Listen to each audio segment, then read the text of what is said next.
Gerbang itu tidak terbuka. Tidak juga tertutup. Ia bernapas. Cahaya biru tipis bergetar di antara dua pilar batu raksasa. Seperti tirai energi yang terlalu tipis untuk disebut penghalang. Namun terlalu berat untuk disebut udara. KL berdiri paling depan. Cincin simbol di lengannya berdenyut pelan, selaras dengan gerbang. Aira merapat ke sisinya. Aku tidak suka ini, bisiknya. Gerbang yang hidup biasanya berarti masalah besar. Lira berdiri dengan tangan di gagang pedang. Kalau harus dihancurkan, kita hancurkan. Serapine menggeleng pelan. Kalau gerbang ini bisa dihancurkan, dunia sudah melakukannya sejak lama. Keheningan turun. Lalu, denyut. Bukan dari gerbang. Dari KL. Cincin di lengannya menyala lebih terang. Udara di sekitar mereka berputar pelan. Serapine menatapnya tajam. Dia memanggilmu. KL menelan ludah. Siapa? Namun sebelum siapapun menjawab, cahaya di antara pilar itu menipis. Seperti tirai yang ditiup angin. Dan di baliknya, sesuatu bergerak. Langkah pertama. Tanpa sadar, KL melangkah maju. Lira langsung meraih bahunya. Jangan gegabah. KL menoleh. Matanya tenang, tapi jauh. Aku tidak merasa terancam. Aira menggigit bibir. Itu justru yang bikin aku takut. Serapine mengangkat tangannya, merasakan arus energi. Resonansinya stabil. Tidak agresif. Ia menatap KL. Tapi begitu kau masuk, kita tidak tahu apa yang akan berubah. KL menarik napas panjang. Angin tipis berputar di sekelilingnya. Kalau aku tidak masuk, sesuatu tetap akan datang keluar. Lira menatap gerbang itu, lalu kembali ke KL. Kita masuk bersama. Aira langsung mengangguk. Tidak ada yang jalan sendirian di tempat seperti ini. Serapine menghela napas. Baiklah. Tapi tetap dekat denganku. Zephyrion, dari dalam segel di tubuh KL, tertawa pelan.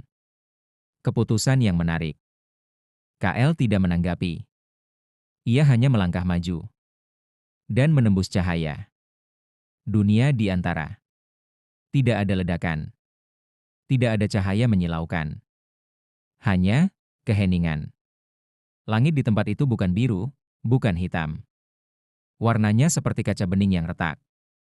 Memantulkan warna-warna samar yang terus berubah. Tanah di bawah kaki mereka datar, namun tidak benar-benar padat.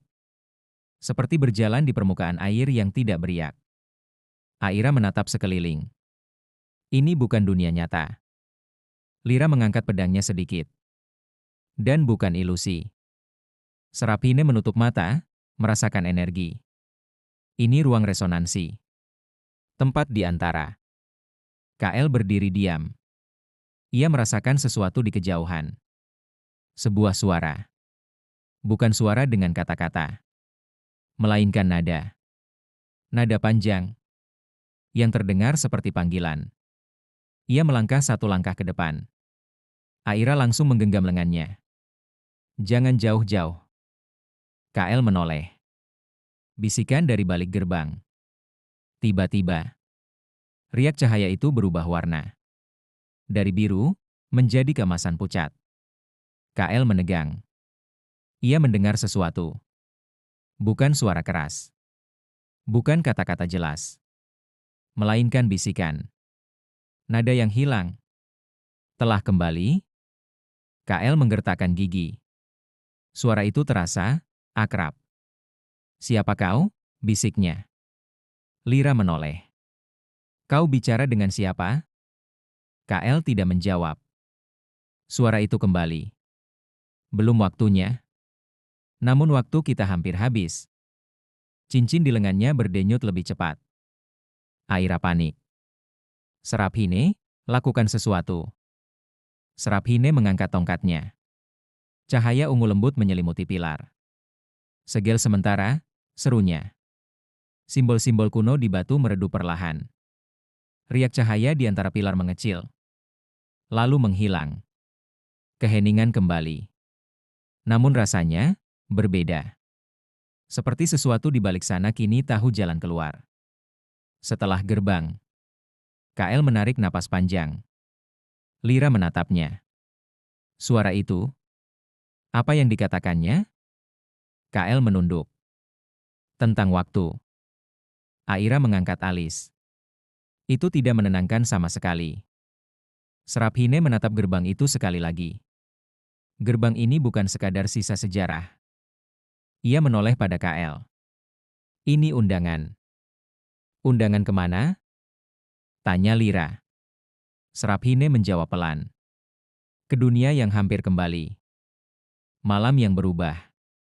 Langit di atas wilayah terlarang tiba-tiba berpendar samar. Bukan cahaya menara, melainkan retakan tipis di udara. KL menatapnya. Dadanya terasa berat. Bukan karena takut, melainkan karena pengenalan. Seperti seseorang yang menunggu lama. Akhirnya melihat pintu rumahnya terbuka. Perjalanan kita baru dimulai, katanya pelan. Aira menyilangkan tangan. Biasanya orang bilang begitu di awal, bukan setelah hampir mati beberapa kali. Lira tersenyum tipis. Setidaknya kali ini kita tidak diserang sesuatu yang meledak. KL menatap mereka berdua. Untuk pertama kalinya sejak memasuki wilayah terlarang. Ia tertawa pelan. Dan angin malam pun ikut bergerak. Seolah dunia mulai menyesuaikan diri dengan langkah mereka.